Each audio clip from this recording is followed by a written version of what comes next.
Нэгдсэн үндэсний байгууллагын хүүхдийн сан болон Дэлхийн эрүүл мэндийн байгууллагаас COVID-19-д бусад олон өвчний эсрэг вакцинжуулалтын кампанит ажлыг тасалдуулсан гэдгийг мэдэгдлээ. Улаанбаатар өвчний тохиолдол энэ онд дэлхийд даяар бараг 80% өссөн байна гэж Нэгдсэн үндэсний байгууллага 5 гарагт мэдэгдээд Улаанбаатар өвчний тохиолдол нэмэгдэж байгаа мөн бусад өвчний дэгдэлд гарах магадaltaйг анхаарууллаа.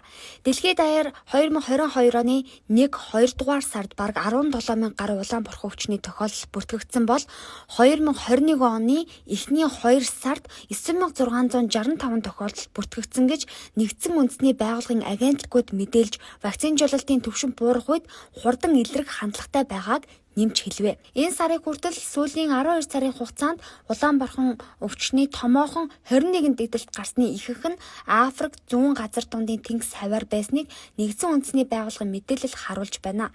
2020 онд COVID-19 тахлын тархалтын улмаас 23 сая гаруй хүүхэд ердийн вакцинд хамрагдаагүй нь сүүлийн 10 гаруй жилийн хугацаанд вакцинд хамрагдаагүй хүүхдүүдийн тоноос илүү байгаа юм а.